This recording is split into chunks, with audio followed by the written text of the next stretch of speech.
साथियों नमस्कार। मैं आपका दोस्त अनुज कुमार गौतम और आपका स्वागत है आपके अपने चैनल ए के गौतम एजुकेशन पर। जैसा कि आपको पता है कि इस चैनल के माध्यम से बड़ी ही उपयोगी, शैक्षिक और जीवन में काम आने वाली जानकारी साझा करने का प्रयास किया जाता है। जो हम वीडियो बना रहे हैं वो बड़ा ही महत्वपूर्ण टॉपिक है। आज का दिन बड़ा ही महत्वपूर्ण है। क्यों महत्वपूर्ण है इसे आप जान पाएंगे अगर आप वीडियो को अंत तक देखते हैं। आज के दिन हमने ऐसे टॉपिक को क्यों चुना ये आपको पता लग पाएगा जब आप वीडियो के हर तथ्य को समझेंगे। साथियों, ये बड़े ही महत्वपूर्ण तथ्य हम आपके साथ साझा करने वाले हैं। आज है 26 जुलाई 2026। हाँ, 26 जुलाई 1874 को कोल्हापुर महाराष्ट्र की एक रियासत में एक ऐसे महापुरुष पैदा हुए जिनका नाम था राजशाही छत्रपति साहूजी महाराज। हाँ, सही सुना आपने, राजशाही छत्रपति साहूजी महाराज। और छत्रपति साहूजी महाराज अपनी कोल्हापुर रियासत के राजा थे, ये सभी जानते हैं। लेकिन वो मात्र राजा नहीं थे, राजा के साथ साथ उनकी पहचान एक महान समाज सुधारक और एक जन कल्याणकारी राजा के रूप में मानी जाती है। साथियों,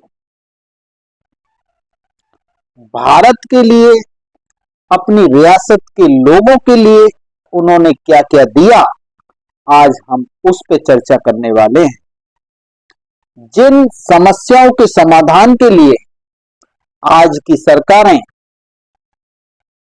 काम कर रही हैं, नई नई योजनाएं लेकर के आ रही हैं और वो अभी तक भी 100% उसमें सफल नहीं है, ऐसे मुद्दों पर छत्रपति साहूजी महाराज ने अपने उस समय काम किया था जब वो कोल्हापुर रियासत के राजा कहलाते थे। भारत में आरक्षण के अग्रदूत उन्हें माना जाता है, क्योंकि सन 1902 में सबसे पहले कोल्हापुर की सरकारी नौकरियों में 50% आरक्षण ऐसे लोगों के लिए जो सामाजिक रूप से, शैक्षिक रूप से पिछड़े वर्ग में आते हैं, उन लोगों के लिए फिक्स कर दिए थे, यानी रिजर्व कर दिए थे, निर्धारित कर दिए थे। साथियों, क्योंकि वो चाहते थे कि शिक्षा के आधार पर ऐसे वर्ग के लोगों का उत्थान और उन्नति होना चाहिए। इसे भारत के इतिहास में आरक्षण व्यवस्था के लिए एक ऐतिहासिक पहल माना जाता है। साथियों, उन्होंने केवल आरक्षण के लिए ही नहीं, शिक्षा के प्रचार प्रसार के लिए भी बहुत महत्वपूर्ण कदम उठाए। जैसे निःशुल्क और अनिवार्य शिक्षा को बढ़ावा उन्होंने अपनी रियासत में दिया, यानी भारत के अंदर दिया। ये व्यवस्था, अगर हम आजाद भारत की बात करते हैं तो सन 1947 में भारत आजाद हुआ, सन 1950 में भारत का संविधान लागू हुआ लेकिन निःशुल्क और अनिवार्य शिक्षा यानी राइट टू एजुकेशन एक्ट को पार्लियामेंट्री एक कानून बनाने में इतना समय लगा कि उसे 2009 में पार्लियामेंट में पास किया गया, पारित किया गया और उसे 2010 में पूरे देश में लागू किया गया।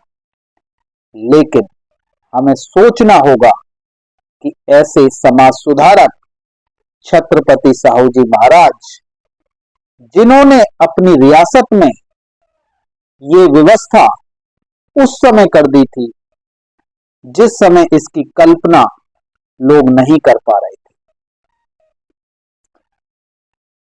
उन्होंने गरीब, दलित और वंचित पिछड़े वर्गों के विद्यार्थियों के लिए छात्रावास और छात्रवृत्तियों का प्रावधान किया, स्कूलों की व्यवस्था करी, स्कूल खोलने का काम किया। साथियों,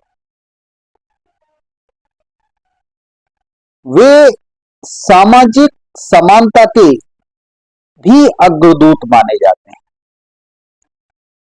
उन्होंने सामाजिक समानता के लिए जाति आधारित भेदभाव और अस्पृश्यता को दूर करने के लिए यानी उसके विरोध में काम करना शुरू किया। साथियों, सभी वर्गों को सम्मान मिल सके, सभी वर्गों को उन्नति करने का समान अवसर मिल सके, ऐसे प्रयास उन्होंने अपने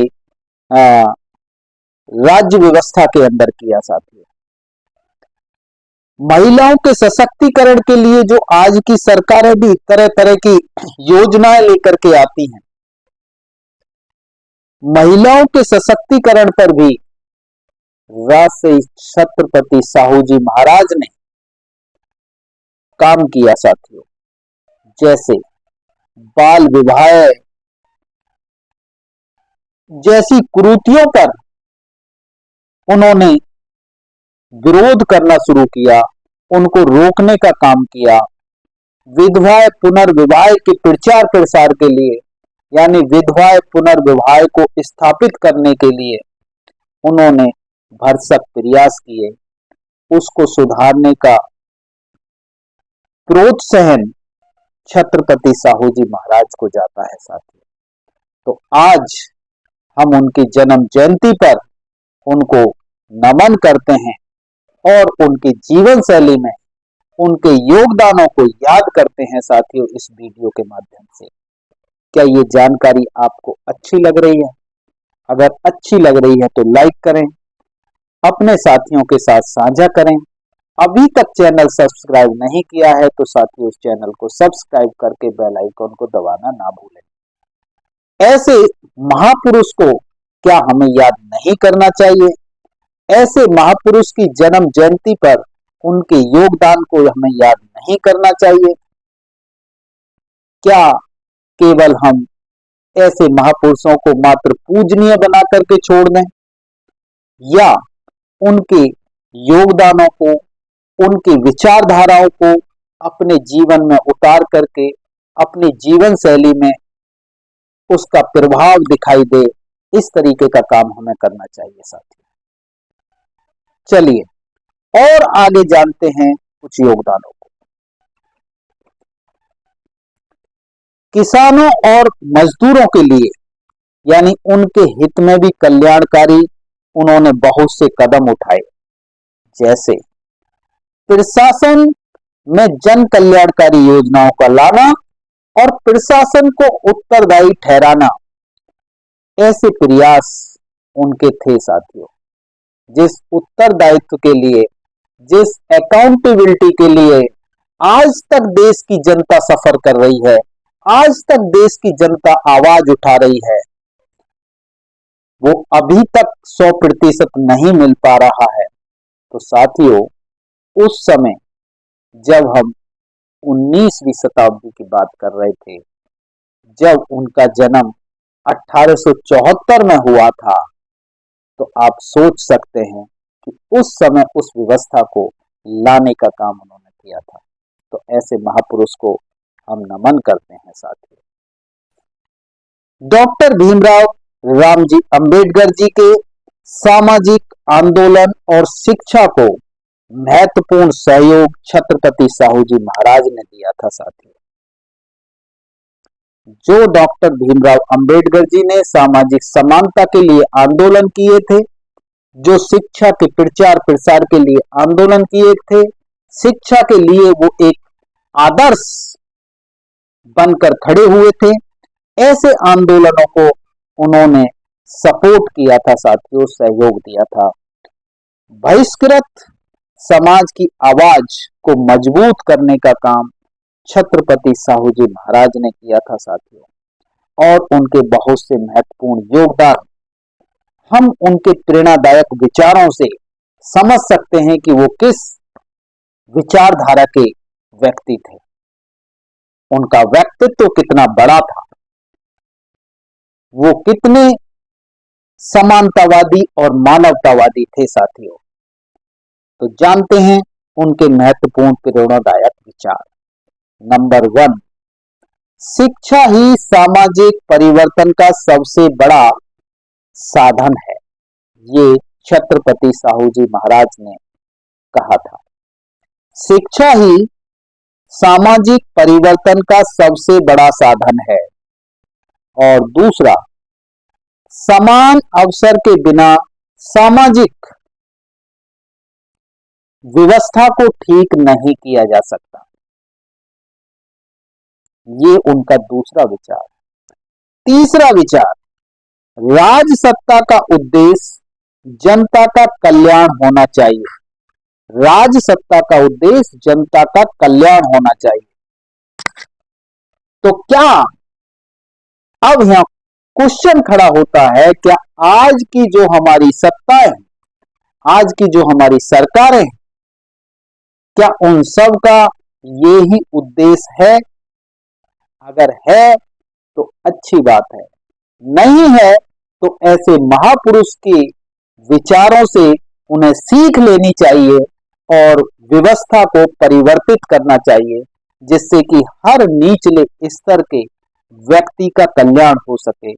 देश के अंदर हर छोटे से छोटे स्तर पर जो व्यक्ति है उसकी उन्नति हो सके। छत्रपति साहू जी महाराज के विचार भारत के संविधान के बहुत से महत्वपूर्ण मूल्यों को मैच करते हैं साथियों।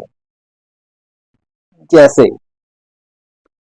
डॉक्टर भीमराव अंबेडकर जी ने संविधान बनाते समय या संविधान बनाने के लिए योगदान देते समय इस तरीके की व्यवस्था स्थापित करी साथियों, तो कौन कह सकता है कि डॉक्टर भीमराव अंबेडकर जी ने संविधान नहीं बनाया? क्योंकि वो ही ऐसी व्यवस्था कर सकते हैं जिन्होंने ऐसे समस्याओं का सामना किया हो। तो डॉक्टर भीमराव अंबेडकर जी के द्वारा दिए गए संविधान में छत्रपति साहू जी के द्वारा किए गए कार्यों में कहां तक मेल खाता है, किस किस अनुच्छेद में मेल खाता है, तो आप प्रस्तावना के अंदर तो देखते ही हैं, सामाजिक न्यायिक बंधुत्व समानता की बात, लेकिन उसके साथ साथ अगर अनुच्छेदों की बात करें तो अनुच्छेद 14 आप देखेंगे साथियों, तो वहां समानता का अधिकार जो फंडामेंटल राइट्स के अंदर हमें दिया गया है, जिसकी बात छत्रपति साहू जी महाराज ने करी थी, जिसको स्थापित करने का काम उन्होंने किया था। अनुच्छेद 15 जिसमें भेदभाव के निषेध की बात की गई है साथियों, ये भी फंडामेंटल राइट यानी मौलिक अधिकार के रूप में हमें भारत के संविधान के भाग 3 में दिया गया है। अनुच्छेद 16 की बात करते हैं तो समान अवसर, जिसके लिए छत्रपति साहू जी महाराज ने कहा था कि समान अवसर के बिना तो सामाजिक उन्नति या परिवर्तन लाना संभव नहीं। तो ये व्यवस्था हमें भारत के संविधान के अनुच्छेद यानी आर्टिकल 16 में मिलता है साथियों। आर्टिकल 17 यानी अनुच्छेद 17 के अंदर अस्पृश्यता का उन्मूलन करने की व्यवस्था की गई है साथियों। तो इसको भी दूर करने के प्रयास छत्रपति साहू जी महाराज ने अपनी रियासत में रहते हुए किए थे। अनुच्छेद 46 यानी आर्टिकल 46 के माध्यम से एससी, एसटी और कमजोर वर्ग के शैक्षिक और आर्थिक हितों का संवर्धन करने की व्यवस्था है साथियों। यानी अनुसूचित जाति, अनुसूचित जनजाति और कमजोर वर्गों के शैक्षिक और आर्थिक हितों का संवर्धन का की व्यवस्था राज्य करेगा। ये राज्य के नीति निर्देशक तत्वों यानी भारत के संविधान के भाग 4 में वर्णित है साथियों। तो क्या जो राज्य की सरकारों को यानी निर्देश देता है, यानी देश की सरकार को निर्देश देता है, तो ऐसी व्यवस्था लाने की जो भारत के संविधान में प्रावधान किए गए हैं, तो वो छत्रपति साहू जी महाराज के उन कार्यों से मैच करते हैं जब उन्होंने वहां राजा रहते हुए अपनी रियासत में ये काम किए थे। अंत में मैं इतना ही कहूंगा कि राजश्री छत्रपति साहू जी महाराज मात्र एक राजा नहीं है थे, वे सामाजिक न्याय, शिक्षा, समान अवसर और मानव गरिमा के महान योद्धा थे साथी। उनका जीवन हमें सिखाता है कि नेतृत्व वही हो सकता है जो समाज के सबसे वंचित वर्गों के यानी समाज के सबसे वंचित व्यक्ति को आगे बढ़ाने का कार्य करे। दोबारा दोहराता हूं, हमें सीखना चाहिए। उन्होंने इस तरीके से व्यवस्था करी कि सच्चा नेतृत्व वही हो सकता है जो समाज के सबसे वंचित व्यक्ति को आगे बढ़ाने का कार्य करे। तो ऐसा नेतृत्व हमारी सरकारों का होना चाहिए, ऐसा नेतृत्व समाज के बीच में रहते हुए हम सबका होना चाहिए। तो हमें इन सब चीजों पर गौर करना चाहिए साथियों। ऐसे महापुरुषों को समय समय पर याद करते हुए उनकी विचारधारा को, उनकी कार्यशैली को अपने जीवन में उतारना चाहिए। क्या ये गलत है? क्या उनको नमन नहीं करना चाहिए? करना चाहिए। छत्रपति साहू जी महाराज का निधन 6 मई 1922 को हुआ था साथियों, और उन्होंने ऐसे कार्य किए कि उनके कार्यों से प्रेरणा लेकर आज भी बहुत से लोग सामाजिक सुधार संगठन बना करके समाज के बीच में कार्य कर रहे हैं। कुछ व्यक्तिगत रूप से भी कर रहे हैं, कुछ लेखन के माध्यम से भी कर रहे हैं, कुछ वीडियोज के माध्यम से भी कर रहे हैं। तो साथियों, मैं पुनः बार बार ऐसे महापुरुष को, ऐसी महान शक्ति को नमन करते हुए आप सबसे आग्रह करूंगा कि अगर जानकारी अच्छी है तो लाइक करें, अपने साथियों के साथ साझा करें और ऐसे महापुरुषों को समझते रहें, पढ़ते रहें, उनकी विचारधारा को आगे बढ़ाते रहें। अगर जानकारी थोड़ी भी अच्छी लगी है तो चैनल को सब्सक्राइब कर लें। ऐसी ही जानकारी के लिए फिर हम आपसे मिलेंगे, ऐसे ही किसी समाज सुधारक की कहानी लेकर, ऐसे ही समाज सुधारक के बारे में कुछ फैक्ट और तथ्य लेकर। साथियों, बने रहें चैनल पर। अगर कुछ बहुत से ऐसे महापुरुष पैदा हुए हैं जैसे कि महामानव ज्योतिबा फूले साहब, सावित्रीबाई फूले, डॉक्टर भीमराव अंबेडकर, ऐसे महापुरुष पैदा हुए हैं साथियों। उन सब की विचारधारा से हमें प्रेरणा लेनी चाहिए, उन सब की विचारधारा के अनुकूल देश को स्थापित करना चाहिए, और जो हमारे देश की उन्नत सभ्यता, सिंधु घाटी की सभ्यता जिसे आप कहते हैं, ऐसी सभ्यता को स्थापित करने के लिए काम करना चाहिए। यस या नो कमेंट्स बॉक्स में। आपने वीडियो पूरा देखा, धन्यवाद।